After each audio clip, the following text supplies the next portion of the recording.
Let's get started with libraries. I've prepared two files, function putchar.c and function putstring.c. I'm sure you'll all know what these do. The syntax may be a little different, but I'm sure you'll understand how I did it. But that's not our main focus right now. I'll simply get back to creating a basic program. So, you know that if I wanted to write bonjour les gens, hello people, thanks to our function putstr, I should write a main that calls this function, and then compile. We agreed that if I only compile my main.c, the compiler is going to have a go at me and tell me, thanks for calling function putstr, but as I don't know where it is, I can't do what you're asking. So let's add function putstr.c, and now it tells me I can't find the function putchar you're calling in function putstr. So let's add function putchar.c, and now it should compile and display my bonjour les gens. I'm telling you all of this again because in order to create libraries, we'll first need to compile the functions you want to put in it. If I compile just my function putstr.c, it'll tell me that there still isn't a function putchar, but most importantly, we need a main in order to create an executable, as we've learned earlier on in the bootcamp. But I need to add my function putstr to my library, and I don't need my main. For that, GCC has an option, -c. Check out the man for more info. But look, it's created a .o. Function putstring.o. It's an object. It's computer language. As you can see, if you try to display it, it's nonsensical. Only a computer can read it. But in order to do anything, we'll need a main. As I said earlier, in order to create a library, we'll need .o files. Just imagine your program is a wall.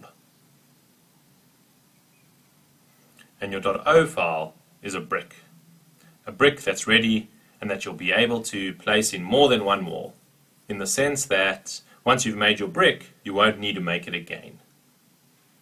And each time, you'll be able to use it everywhere. That's actually quite practical. GCC knows about it. We could simply just use our .o like this, meaning I can create all of my .o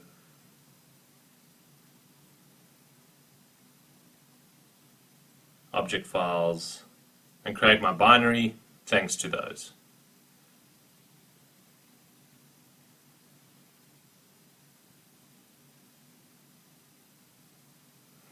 If I create this, it works very well. GCC successfully manages to create a binary for me. A binary that works. GCC can do anything. We can give it those famous bricks, and it will know how to gather them and provide us with our a.out. We're not going to need a main, we just want a library, bracket lib. That contains both our function putstring, str, and function putchar. In order to do this, the first step is to create the .o files. Once we have the .o, we'll use with options R and C. I won't tell you what they do. You can search the man. Then after RC, we'll pass it our first argument, our library's name. For example, libstr.a. Why libstr.a? Because our library always starts by lib. I'll tell you why later on. So you add the name of your library, here str and .a, which is the extension for static libraries. There also exist dynamic libraries, but that's for another lesson. So, libstr.a as my library's name, then the files that contain the functions I want to add to this library. So the 2.o that I've just created, and with these info, AR does its job and displays libstr.a with both my functions in it.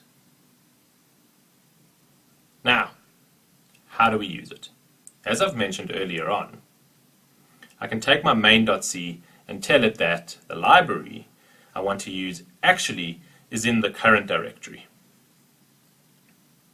by using the option -L followed by a dot. I can tell it to look for my library in this directory and tell it that the library's name it should look for libstr. Here, you should only indicate lstr. That's how it works. And that's why the name of the library must start by lib. The -lstr will tell GCC that it's a libstr.a I need. Works the same as earlier when I compiled with my .c. The benefit is that now I can move my libstr.c anywhere. I could very well move it into my NFS directory and link it from there. This will allow you not to have to rewrite functions that you've known from the beginning.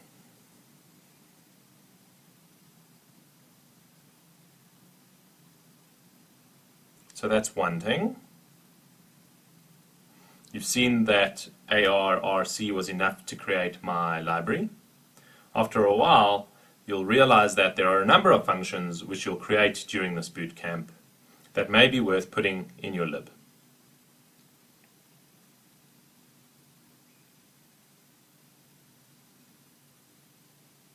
GCC successfully compiled with this command.